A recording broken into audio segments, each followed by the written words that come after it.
First, the allegation, the platform, TikTok.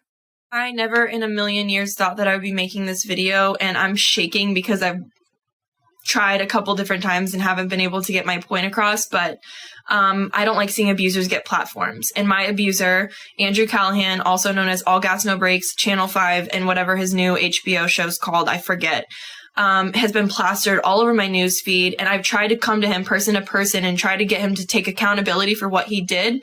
But his version of what happened the night that he assaulted me is so skewed. Let's hear Callaghan's version, and then we'll talk about it.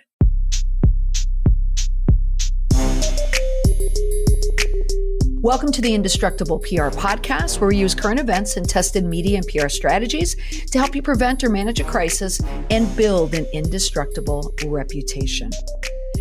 In this episode, there are two women who have accused Andrew Callaghan, an independent journalist known for his YouTube shows, of sexual misconduct.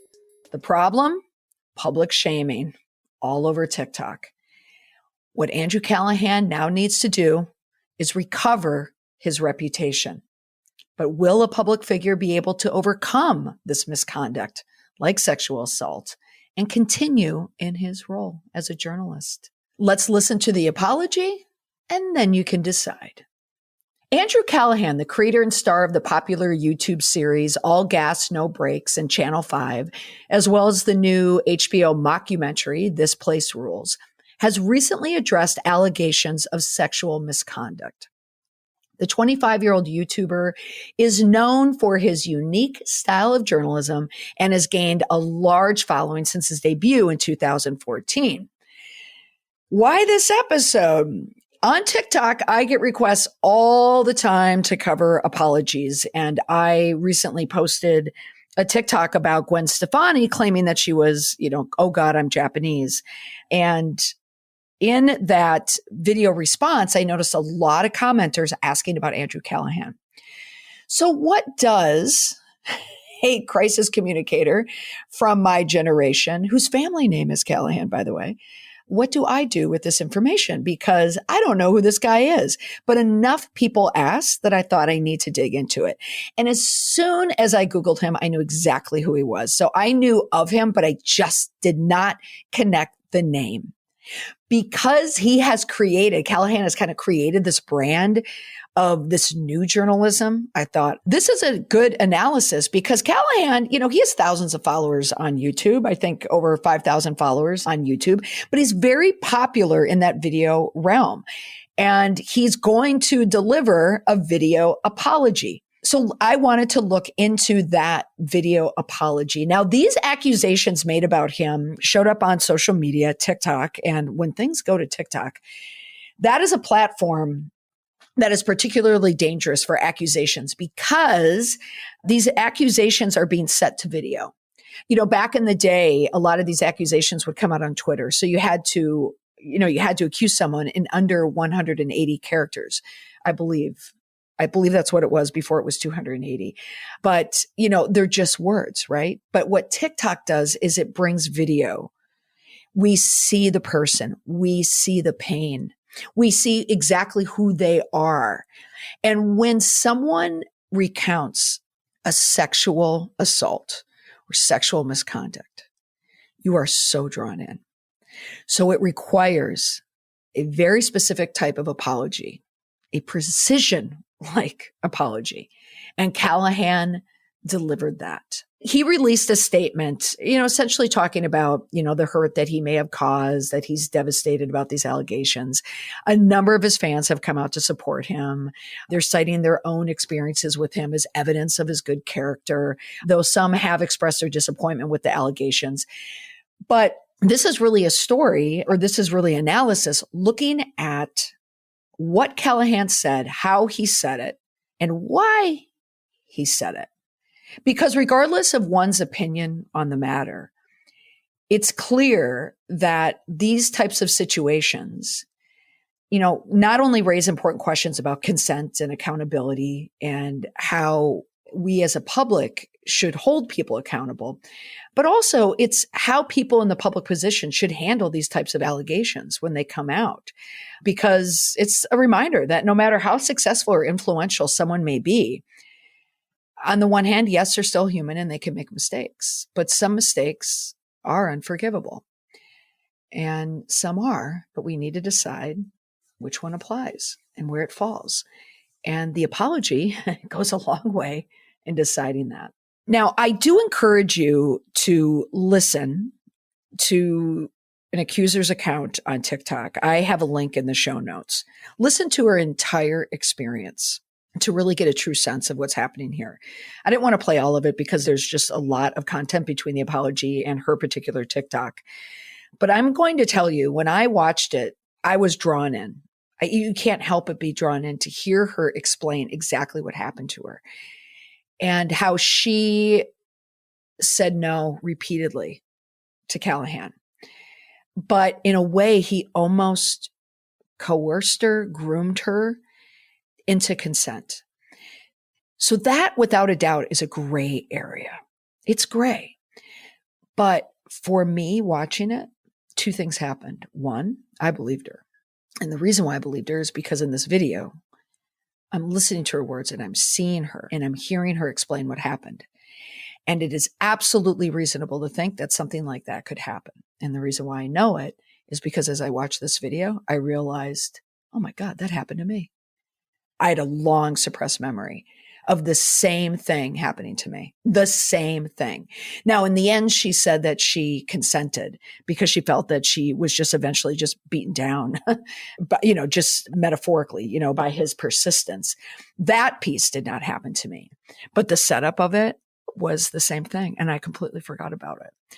And I say that as a way of why these types of crises, these PR crises, especially when it involves some form of misconduct where someone is victimized. Now, particularly if someone's sexually victimized, it does trigger something in a lot of people, especially for other victims who have memories at the surface, and victims like me who completely forgot about something that happened to me in my early 20s.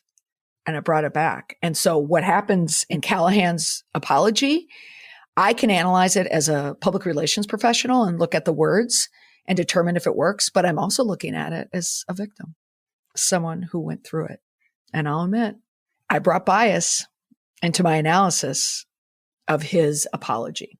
So let's get into it because I still want to analyze it critically from an independent point of view. Now, when anyone experiences a PR crisis, what it means to them is that their brand is at risk. Okay. And what is at risk is trust. You need to maintain and restore trust if it's lost. And that's usually what's happened in a PR crisis. So for Callaghan, it's his viewers, advertisers, fans, collaborators, and even employees. So in this episode, let's talk about what to do when someone is faced with misconduct. So maybe you're someone who works for an entity that you have someone who has committed some type of third rail form of misconduct. Maybe you know someone who has a big brand. Maybe their name is the brand and they've been accused of something. How do you write an effective apology?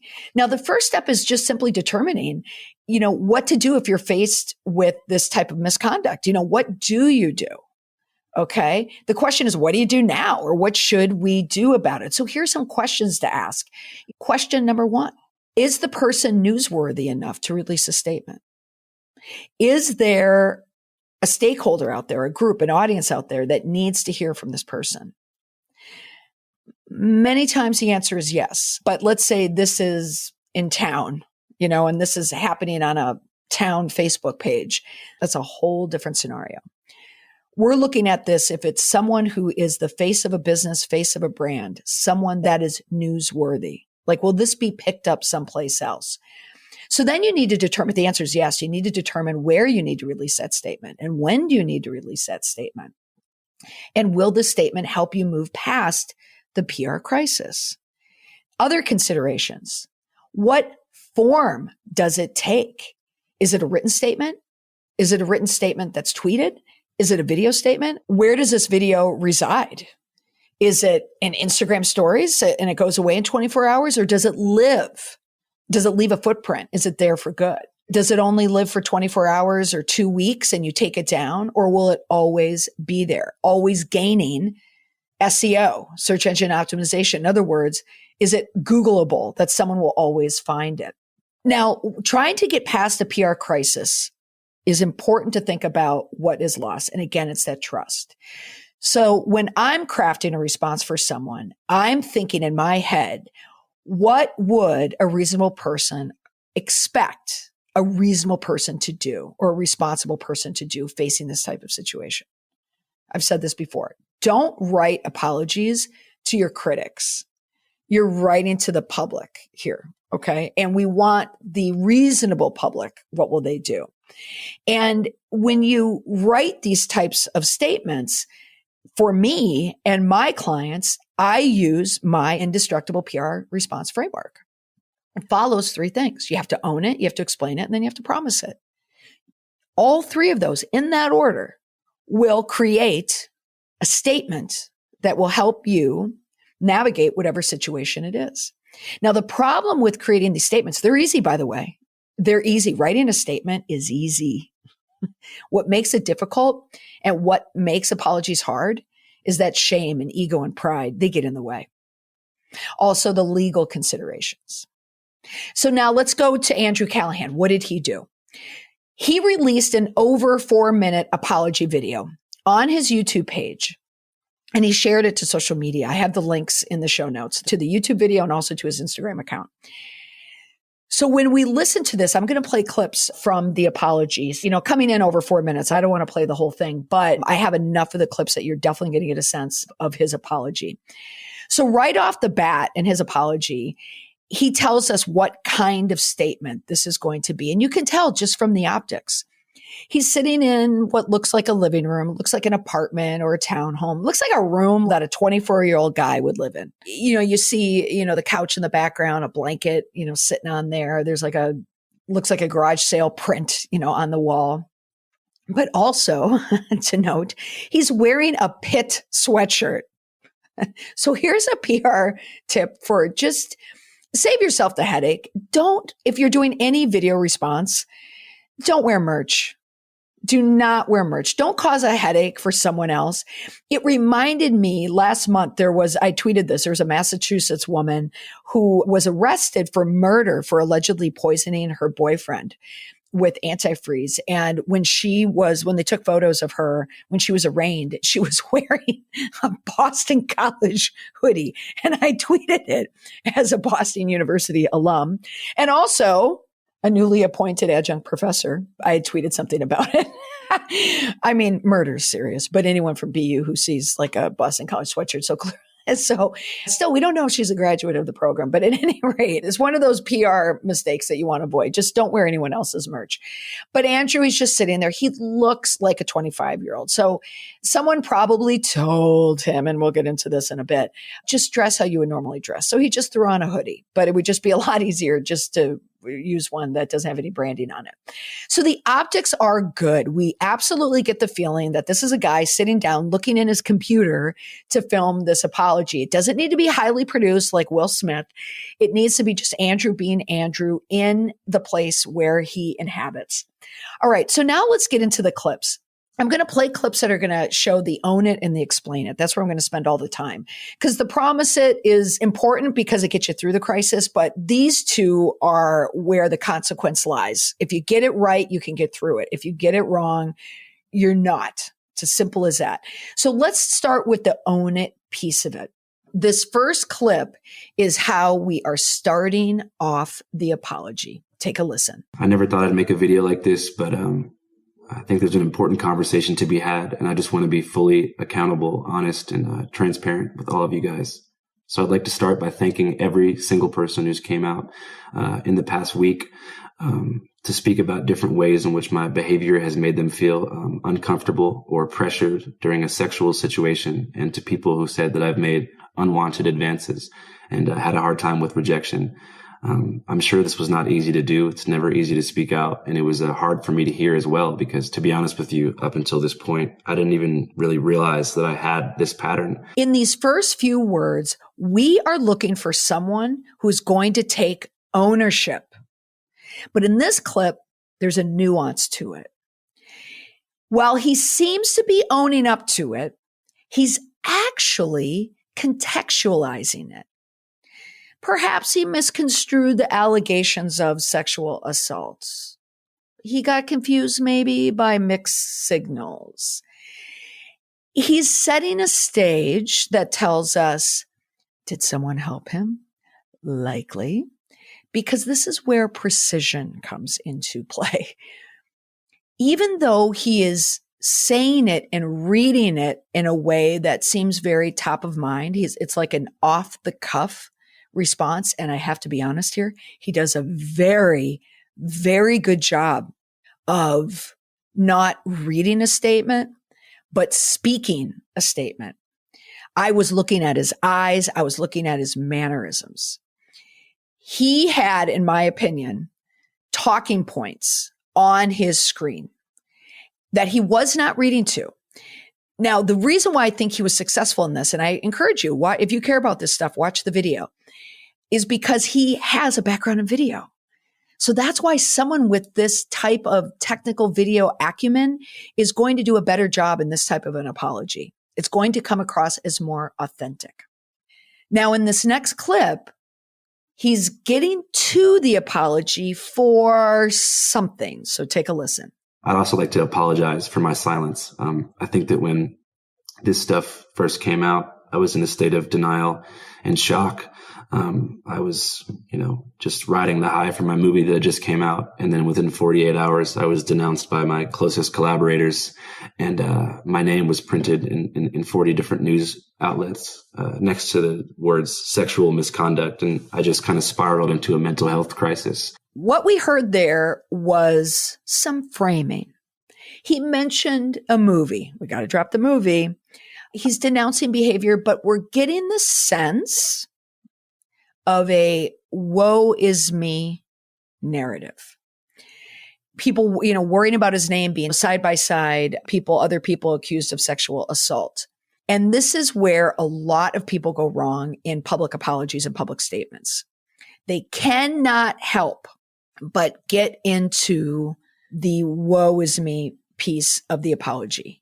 Their ego will not allow them to fully disarm themselves. They have to share what happened to them. It happens all the time. I don't want to have a gender bias here, but anecdotally, when I analyze these types of apologies, males struggle with this more than females do. Females just roll over. I'm wrong. I did it. I'm sorry. Men struggle a little bit more. Almost always a man will get hung up in this area. And when he talks about sexual misconduct, he, being the truth about sexual misconduct, what we're calling them are consequences. That's what they're called. Consequence. That's what's happening to him. You did something wrong and now there's a consequence for it. And he says he's okay now, but it's not about me. It's about the people he affected. Even though his words say this isn't about me, it's about the people he affected with this. What he's saying is it's about me. It's also about me. He doesn't want anyone to forget that. All right. Let's take a listen to the next clip. This is about me. This is about the people that I've affected. So I just want to express my complete sympathy, respect, and support for anyone who I've done wrong by. And I really want to do better and be fully accountable for everything that I've done. Right? It's not about him. But did you notice how he really isn't taking accountability for it? He's talking about sympathy and respect and support for anyone who I've done wrong. That is not an apology. That is not taking accountability. That's talking about taking accountability. It's like writing a script about someone. It's like he is a character in his own play or in his own movie. That's not an apology. It's pretty damn close, It's pretty good. Whoever penned this did a good job. But technically, they didn't apologize. He wants you to think that he's taking full accountability because he wants to be fully accountable for everything he's done. Okay, now let's move on to the explain it portion. Here, let's listen to the context. So now, again, so own it means you're acknowledging, you're accepting, you're admitting all the A's, atoning. Now, as we go into explain it, this is the piece, the rehabilitation piece. This is the restoration piece. This is where you can start to reclaim your trust because you are explaining what happened. It gives you the opportunity. You've already ripped off the Band-Aid. So now we're going to explain why it happened. This is where we speak to a very specific group. We are speaking to the core audience of reasonable people who can understand what's going on here. We're not talking to your super fans. They've already formed an opinion. We already know who his super fans are. They're young guys just like him, telling him he didn't do anything wrong.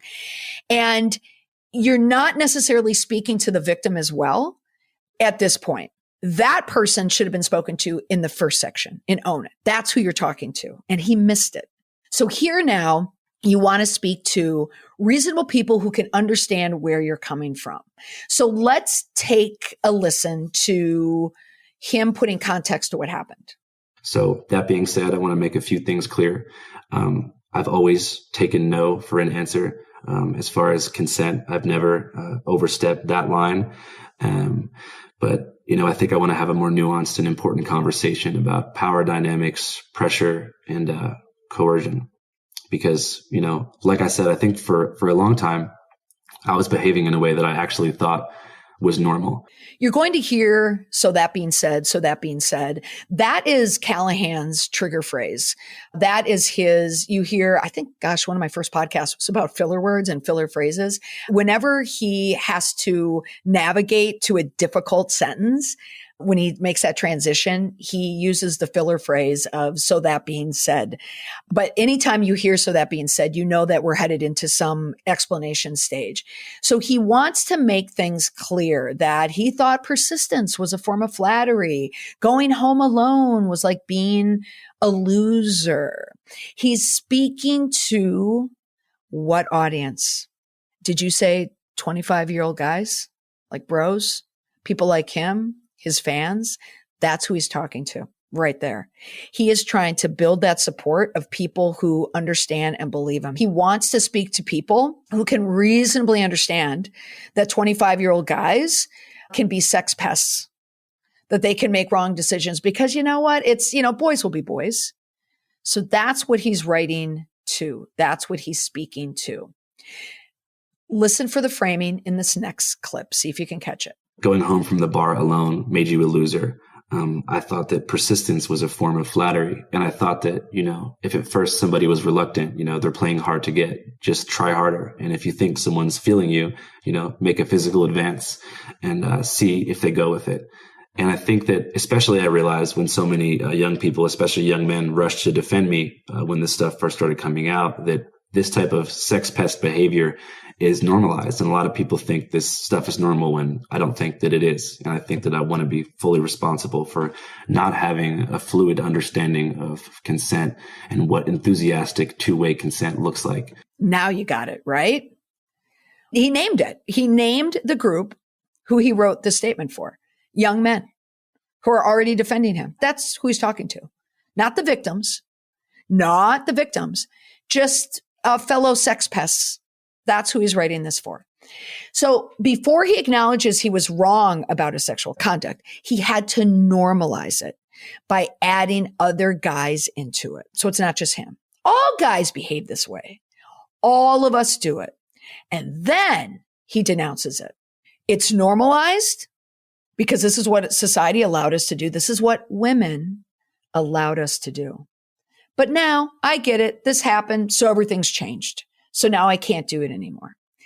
So do you see what he did there? Or I should say, do you hear what he did there? Now that is the work of a fixer. There is no doubt in my mind that someone is handling this statement for him. It is precision-like in taking accountability, but not taking accountability. It's just like that classic line in All the President's Men, said by Jason Robarbs, playing Ben Bradley, the editor of the Washington Post during the Nixon years. It's non-denial denial. He's getting really close. But he's not doing it. All right. And how do we know that a fixer's involved? Just take a listen. That being said, a lot of the things that have been said online about me are not true. A lot of things are missing really important contextual information that I think would change people's interpretation of a lot of these situations. But I'm not here to invalidate anybody's lived experience. If you feel pressured, that's just what it is. Now we're in the explanation part where things are not true. They're simply not true. He's not calling the accusers liars, but he's just commenting on other lived experiences. That is a colorful way of saying they're lying. Okay. But they may think that. That's their experience, but it's not my experience. It's not my experience. He's not saying that what she's saying is necessarily wrong. This is that form of gaslighting when you hear it. It's when people try to convince you that you're crazy, that people try to convince you that you're wrong. You can see now, if you were to listen to the victim's full TikTok, where she talks about this grooming process, how he just broke her down to consent. This is how you do it. You convince the person that they're being a prude. You convince the person that they're being uptight. It's this gaslighting that happens to so many victims, many of them women who make decisions maybe when they're impaired and not even just like crazy intoxicated, maybe just buzzed, and their level of risk goes down and they make these decisions. It's so dangerous. Now, I could be wrong. I don't know. But can I tell you, that's what I hear. That is exactly what I hear in this statement. And when I mentioned in the beginning, when I said I had a bias, this is where my bias comes in. I've lived gaslighting. I hear it. I can smell it a mile away. So that's what I think happened, 100%. But this area also that we're entering is a legal gray area. This is where people are unwilling to admit to actions that could lead to charges and convictions. Apologizing is there to reduce legal liability. So you need to apologize enough that you get through the public shaming portion of it and you can resume your business, but that you don't get charged with anything. And this area is a contentious area for communicators and lawyers. So yes, the lawyers often win out because they're looking at the legal ramifications. Now, there's a crisis expert who I follow, James Lukaszewski, and he is just a real kind of bare bones crisis expert. He has a book. I love how this guy looked at crisis communication because he looked at it in a very pragmatic, common sense way. So I absolutely follow his type of thinking around it. He said an apology may be the trigger to a settlement, but failure to apologize is always a trigger for litigation. So well said. And that's why these statements don't ring of authenticity so often, because they're written so there isn't a litigation. They're written for settlement. They're written enough so a victim, here's what's said, they feel there's enough remorse there that in their mind that they can allow themselves to drop it and let it go for settlement. But it's written so they don't get charged. So do you see the nuance here? Because yes, this is about reputation and public opinion, but reputation is a business asset. If you've lost it, you've lost your business. And that's what happened to Andrew Callaghan. Now, the last stage of the indestructible PR framework is promise it. These are your plans in the future, like what you are doing to rectify the problem. What work are you going to do on yourself? I'm not going to use any clips because you could probably fill in the blanks for all of them. He is going to therapy. He admits that alcohol probably was a likely contributing factor. So he's going to join a 12-step program. He's going to join AA. He's going to take a step back from public life, like he had the choice. And his hopes that his message is reaching people who have suffered the same as his victims. Playbook. Absolutely playbook. Now, do we take it all together? Will Callaghan get through this if I had to predict it based on this response? This was a good response. This was a response he paid for. And he paid really good money to get it. There is a professional holding the pen or on the keyboard writing this response. I picture someone with a yellow legal pad and a pen, wink, wink, writing this for him. But they did an excellent job. But as consumers, as you all are, you can listen for yourself and you can be the judge. Did this work for you? Now, as a PR professional, it did. Personally, it did not.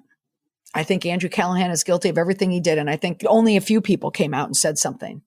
You know, that TikTok video, how many more TikTok videos could be out there from this guy or guys like him?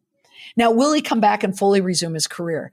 Will it be at the same level? We don't know. But I think we are entering a stage now in 2023 where people are given more of a pass. If they go through the brutality of these public shaming moments where they have to apologize, if they go through that, they tend to get through it.